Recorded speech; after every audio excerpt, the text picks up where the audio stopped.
My girlfriend texted, "I'm pregnant, but it's not yours." I replied, "Congratulations to the father then." Then I blocked her number and sent a condolences on your new responsibility card to the man she named. She was frantically trying to reach me through friends, claiming she made a mistake. I, 32 male, Ryan, am still trying to wrap my head around how quickly things can detonate. 1 minute you're planning a weekend getaway, the next? Well, it was a Monday morning, about 10 a.m. I was in a team meeting, phone on silent, when it buzzed. A text from Amanda, 29, my girlfriend of 3 years. We lived together in my house, talked about rings, the whole 9 yards. Or so I thought.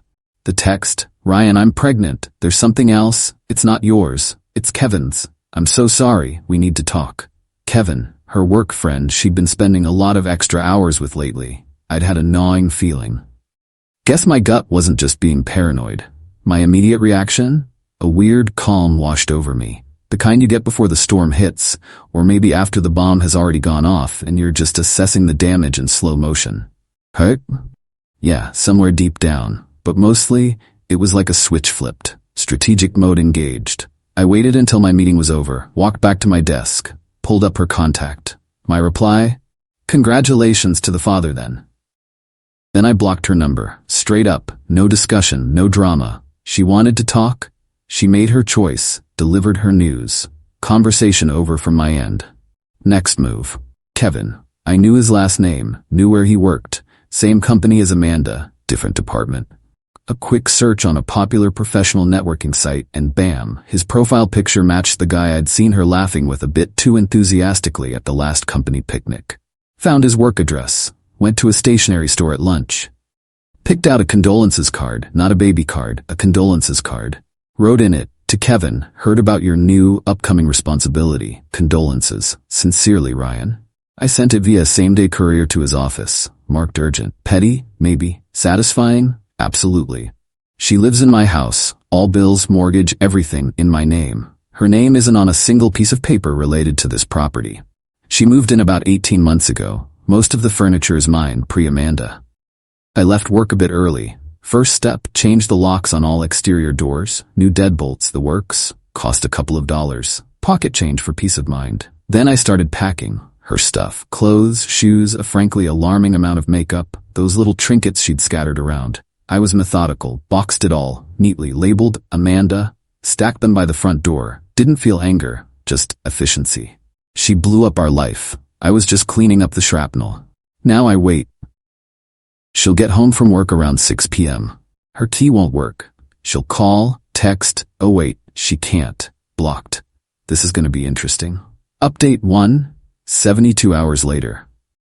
Well, it's been a ride. Thanks for the comments and DMs. Good to know I'm not completely off my rocker for reacting the way I did.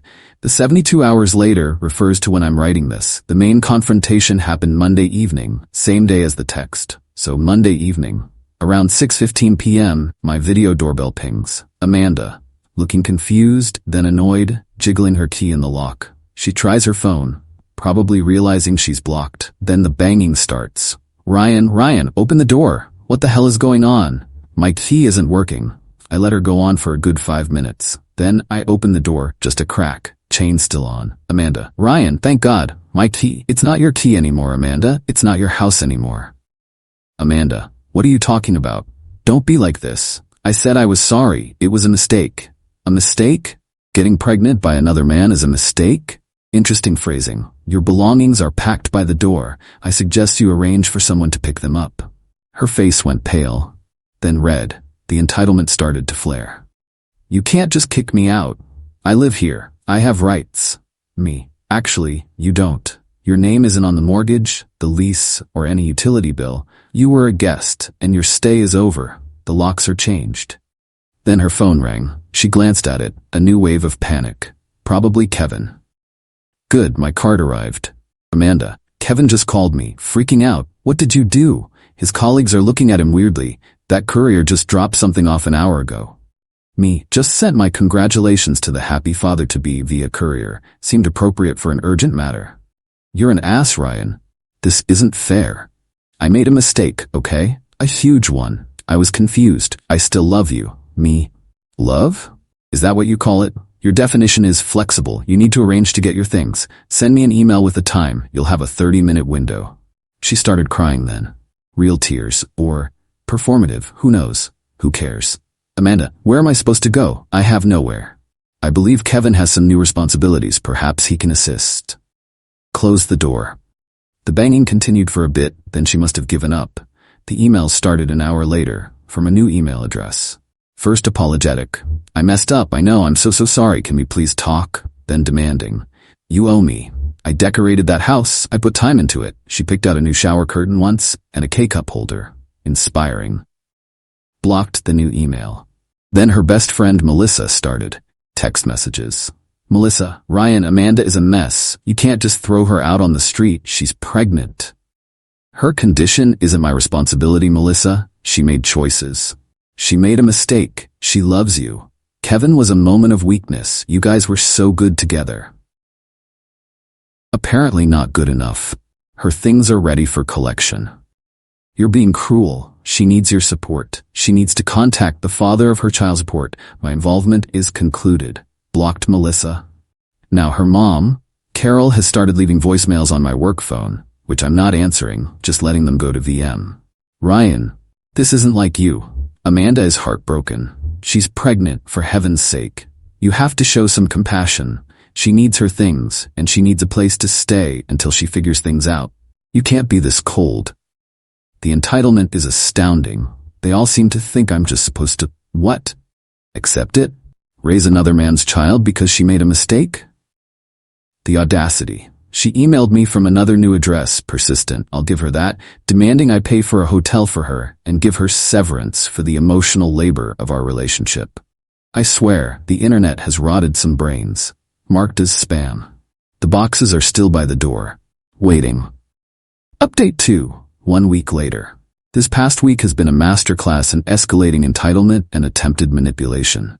Honestly, it's almost impressive if it wasn't so pathetic. So, the boxes. After a barrage of increasingly frantic emails from various new accounts, all now routed directly to spam, Amanda finally designated Melissa to pick them up. Last Wednesday, 2 p.m., I agreed. Melissa arrived, looking like she'd sucked on a lemon. No Amanda. Apparently, Amanda was too emotionally distraught to come. Right. Melissa, she expects you to help me load these into my car. Me. She can expect whatever she likes. The agreement was for pickup. They're here. My involvement ends at the threshold. I stood in the doorway, arms crossed. Melissa, you're unbelievable. She's pregnant. You're really going to make her pregnant friend do all this? Her condition and choice of removalist isn't my concern. The boxes are packed. Melissa huffed and puffed, making a big show of how heavy some boxes were. Took her 3 trips. On her way out the last time, she stopped. You know, she really thought you two were forever. Kevin was a stupid mistake. She was going to tell you about the pregnancy and try to, I don't know, pass it off. Me, pass it off? As mine? Next level. My voice was flat. Any lingering doubt about doing the right thing just evaporated. Well, yeah, she was scared. She loves you. No, she loves the stability I provided. There's a difference. Goodbye, Melissa. Blocked Melissa's number again after she left, just in case. Then came the financial offensive. Friday, I get a call from my bank's fraud department. Unusual activity on a credit card. A card Amanda was an authorized user on, one I'd completely forgotten about because we never used it. It was for emergencies only. It dawned on me she always kept that particular card in her wallet for a rainy day, which she would have had with her when she left for work Monday. She must have remembered it amidst the chaos. She tried to book a room at a fancy downtown hotel for a week, maxed it out, then tried to buy a $1,500 designer handbag online. The bank declined it and flagged the account. I confirmed the charges were fraudulent, that she was no longer authorized. Card canceled, account locked. Dodged a bullet there. Small detail, but it shows the mindset. She's not just looking for a place to crash. She's trying to maintain a lifestyle. The Condolences card aftermath. Heard through the grapevine, a former mutual acquaintance who wisely stays neutral, that Kevin is furious, not just at Amanda, but at the public, or at least office-wide, nature of the news. Apparently he's married. Ouch. Amanda failed to mention that little detail. So she wasn't just cheating on me, she was also the other woman. The layers, man. The card apparently caused a massive explosion in his life. His wife found out. It's a mess. Not my mess, though. Amanda's mom, Carol, has now escalated to leaving me crying voicemails and sending registered letters to my house demanding I do the right thing and provide financial support for Amanda during her time of need. The letters are full of guilt trips about the years Amanda dedicated to me and how I'm abandoning her and an innocent child. She conveniently ignores whose child it is.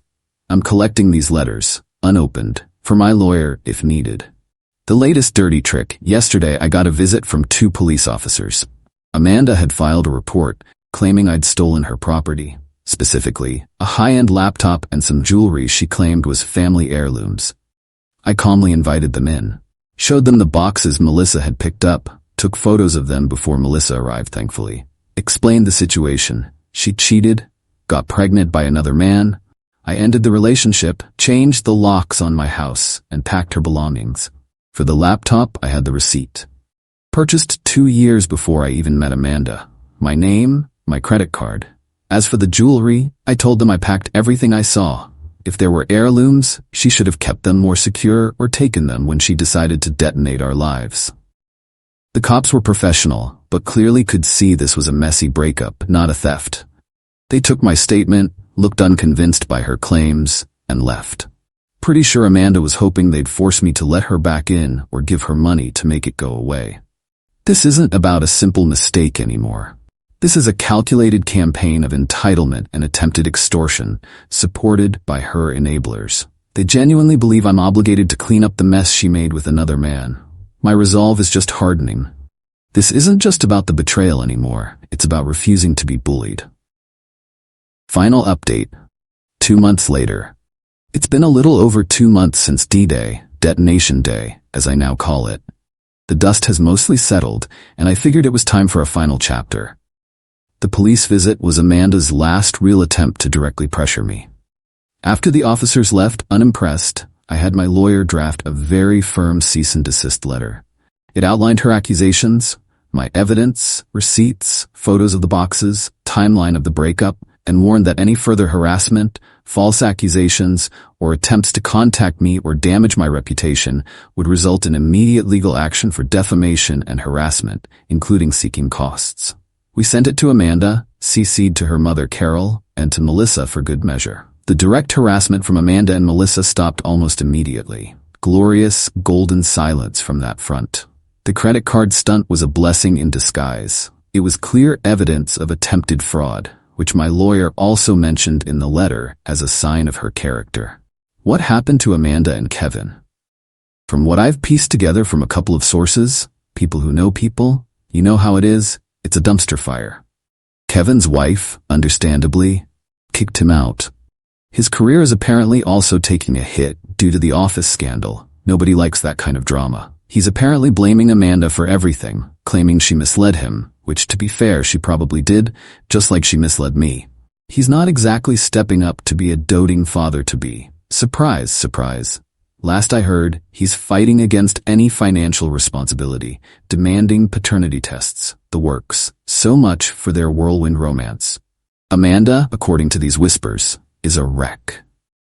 After Melissa couldn't house her long-term, apparently Amanda was a nightmare guest, expecting to be waited on hand and foot while contributing nothing. Color me shocked. And Carol realized I wasn't going to cough up any cash. Amanda had to move back in with her parents. She's apparently deeply unhappy, blaming me, blaming Kevin, blaming the world for her situation. Zero self-reflection. The entitlement is a permanent fixture. Her mother, Carol, however, tried one last-ditch, foolish effort a few weeks ago, despite being copied on the C&D. She called my office, got past the receptionist by claiming to be from my bank, and then launched into a tearful appeal when I picked up. Ryan, she's having a very difficult pregnancy. Kevin is being a monster. She's depressed. Don't you have any heart? Just a little something to help her get on her feet, for old time's sake? My reply was short and icy. Carol, your daughter's situation is not my concern. You were copied on a cease and desist letter from my attorney. Any further contact from you by any means will be considered a direct violation and will be met with legal action. Do you understand? There was a choked sound, then she hung up. That was when the true, complete silence began. The most satisfying part of all this? It wasn't some grand, complex revenge plot. It was simply holding my ground. I acted decisively, logically, and within my rights. She made her bed with another man, and now she's lying in it, alone. The natural consequences of her actions were the real justice. She thought she could have her cake and eat it too. She thought I was a doormat she could just confess to, cry a little, and I'd sigh and accept my fate as the cuckolded provider. She misjudged me, badly. The house is quiet now, cleaner. I've slowly started changing things around, making it fully mine again. It felt good to erase the last traces of her. The piece is incredible. I did get one final, indirect piece of fun. A mutual acquaintance whom Amanda had apparently tried to borrow a significant sum of money from and was swiftly rejected, told me Amanda had been complaining that the "condolences on your new responsibility" card I sent Kevin was the final nail in the coffin for any chance of him treating her decently. She said it made him look like a fool and hardened his stance against her. So, that little piece of petty strategic stationery, delivered with speed? It wasn't just a jab. It was a precisely aimed dart that helped ensure the responsibility landed squarely where it belonged, with Kevin and Amanda. They wanted me to absorb the consequences of their affair. Instead, they're both facing the full, messy reality of their choices. And that, my friends, is the best kind of justice. I'm moving on, a lot wiser, and with a much cleaner house. Good riddance.